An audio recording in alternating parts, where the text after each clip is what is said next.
What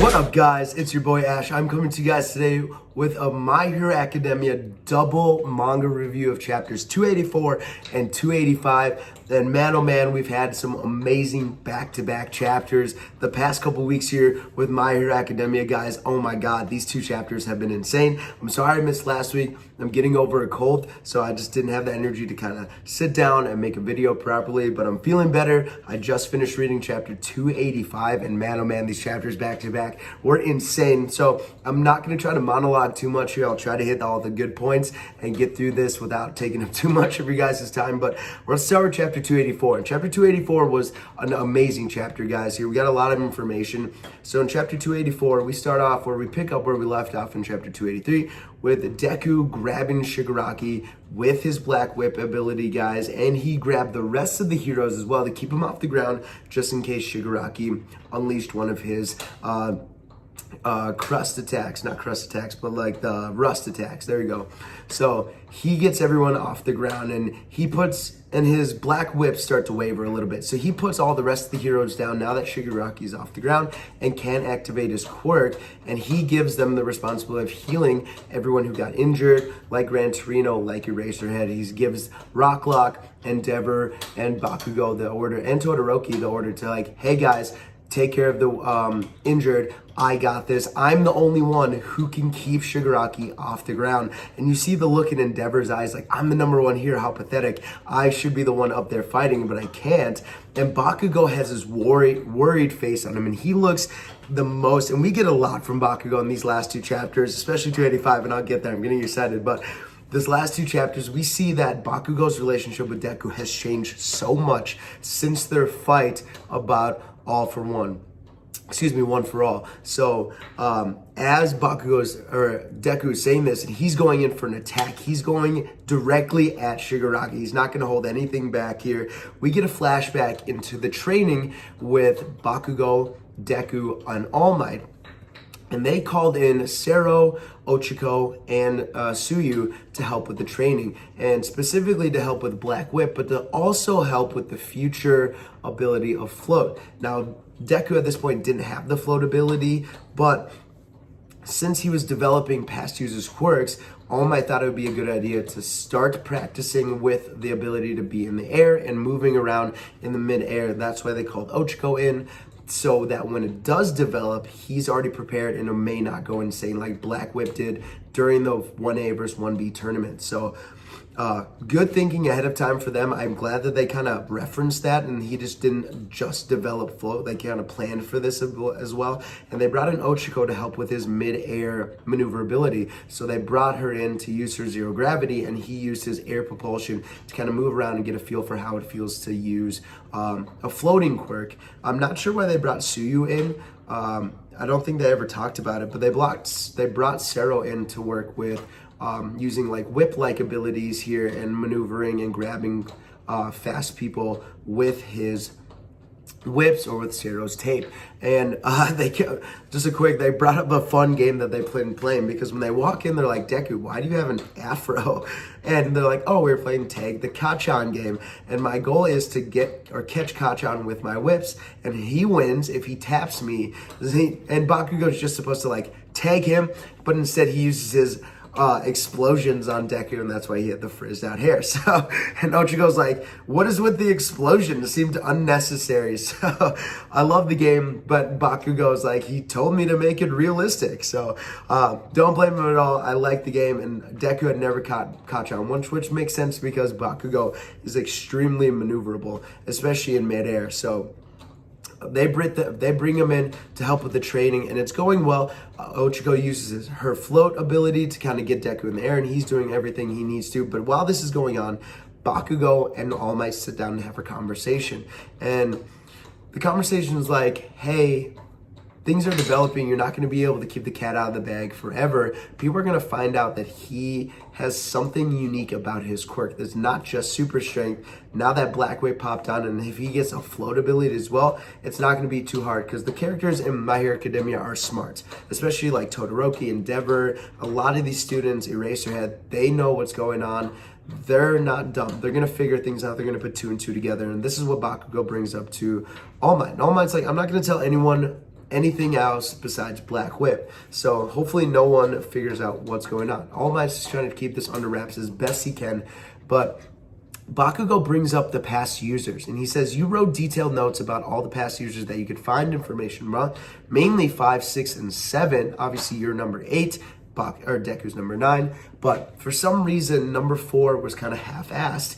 You kind of wrote stuff down, and then we see like it was scribbled out, and he's like, what's the deal? Did you find something out about All for One, One for All, that you're not telling us here? It seems kind of suspicious. And All Might, with a very serious look at it, says, he's like, nothing in concrete evidence. I don't want to speculate about what's going on.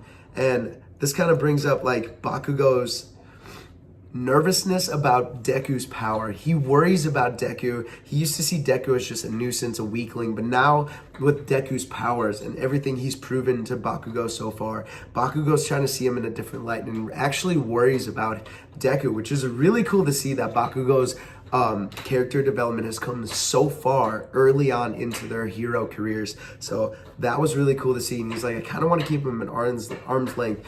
That kid has no qualms about hurting himself. He's just worried about others. And that could be a problem in the future. And we see that as we get deeper into the story. So Bakugo's obviously worried about him. He's like, I obviously bullied him.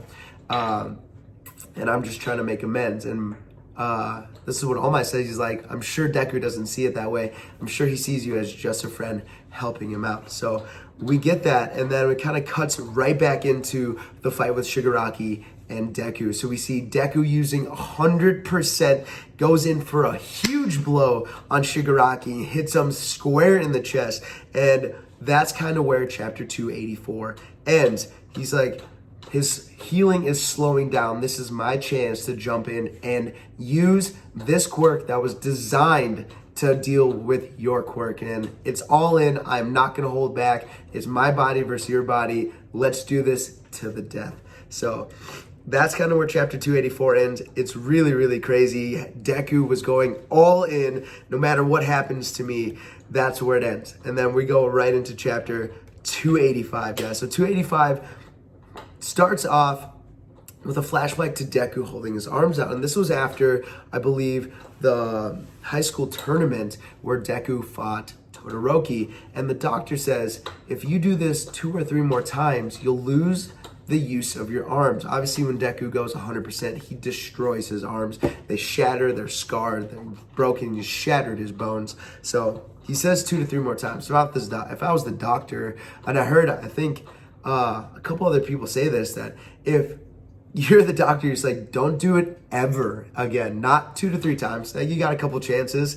Like, don't do it ever again, or you won't have your arms. But he kind of gave Deku a cop-out, saying he had 2 to 3 times to do this again, and then you'll lose the use of his arms. So we kind of get that flashback to give us a reminder of what is at stake if Deku uses his full power.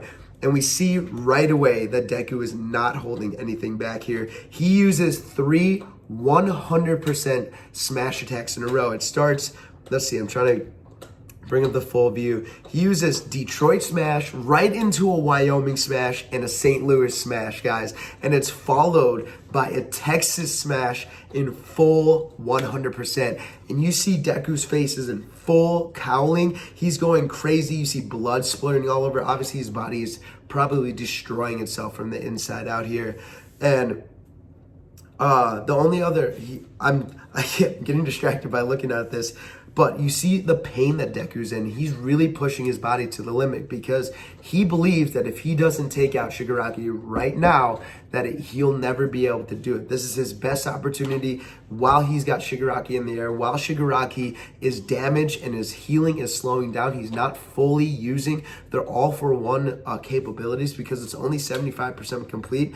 Deku sees this as his only opportunity, so he's careless about his own body. He's going 100% in, which is crazy. I understand that Deku believes that, and if I was in the situation, I probably would have done the same thing. Like, hey, I've got to kill this guy right now. So I understand the mindset that Deku's in, but as an observer like Bakugo who knows the situation, I totally understand. Like, this is not looking good. But from the outside view, the other heroes are like, wow, this is amazing. Like, this is a high school kid, and he's taking out this guy that's killed countless heroes that did so much damage. The number one heroes tried to kill him like 6 times and hasn't bet. So they're looking up in amazement, but Bakugo's the one who notices, like, hey, he didn't kill him with the first hit. This is now an endurance battle, and Deku is not going to win this against a guy who can regenerate. Even if it's slowly, he's not going to win this battle. So Bakugo starts to formulate a plan. He's like, okay,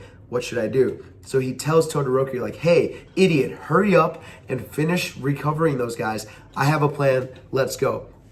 So he gets Endeavor and Todoroki together. He's like, Endeavor, save your flames. Todoroki, use your ice to keep Endeavor cool.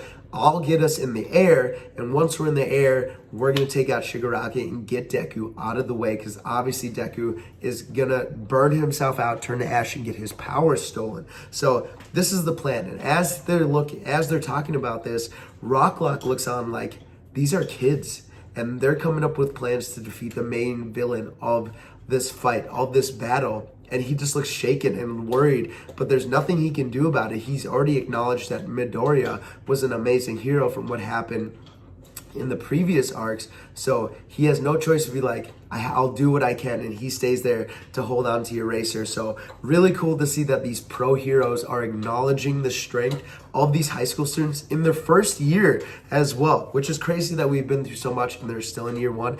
Like, I'll get into that a different time, that they need to kind of progress with the story a little bit. But, so, that's where we go off. So, Bakugo shoots himself into the air with Endeavor and Todoroki on his back. He gets them as close as possible.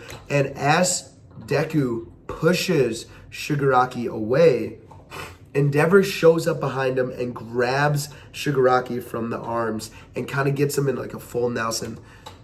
And as he does that, he gets everyone out of the way and lights him up. Goes straight prominence burn again. And you see the flames just spewing out of Shigaraki. And at this point, I was like, it's got to be done. Like, he's got to just be done and, like, retreat at this point. Like, both sides can leave.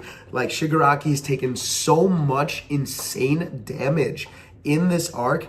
And I don't know what, I still am not sure exactly what happens, but all of a sudden we see a fist come out of nowhere and it says, Tamura, lend me your power. And all of a sudden we see these black lines explode out of Endeavor's back. And he falls to the ground and blood is coming out of him. He says, how are you still alive? Which is my question. Shigaraki, how the hell are you still alive? And he looks like he's cinders. He's just smoldered in black. It doesn't even look like he has a face anymore. And he sends these black lines. And we've seen these before when One For All used these to kind of take the power or activate someone's power when he was fighting All Might in that fight a long time ago, guys. But we've seen this power before, and it's going straight to Deku. And we get a callback to Chapter 1 or Episode 1 if you're an anime only guy, and I don't know why you'd be watching this, but just get a flashback, and he says, at that moment, without moving, without any thought, I'm going to read this in my head, my body just moved on its own. And it's the same kind of line that Deku had when he went to jump in to save Kacchan from that villain before All Might showed up. He jumped in without thinking. His body just kind of moved on its own. And he went to help. He was like tearing that mud off of Kacchan. And we get a callback to that, I believe. Yeah, at the bottom of the page 14, I believe it is, where it's Kacchan and you see Deku like crying and he's in the middle of that muck thing, and all of a sudden we see blood splatter, and then the next panel it's Kacchan hitting Deku out of the way, and you see these it's kind of like the Black Whip, these black arrows kind of pierce Kacchan all over the place. And that's where chapter 285 ends. Oh my god.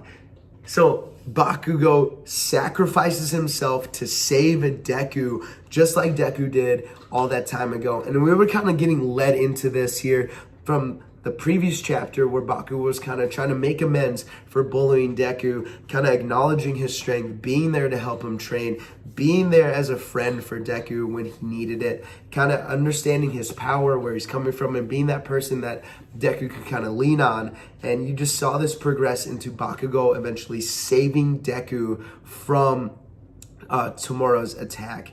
And I don't know where this is going to lead.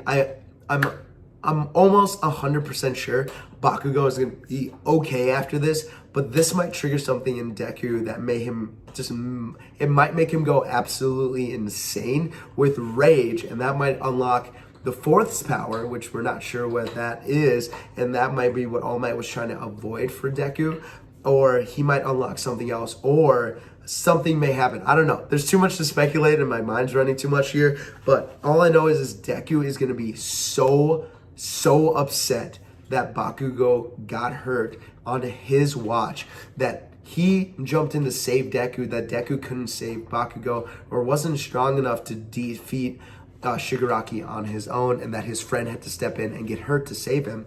That's going to not sit well with Deku. Not that he blames Bakugo, but he'll blame himself for it. So that was a crazy way to end this chapter. I'm sorry if I'm not as animated. I'm trying not to I can't breathe through my nose.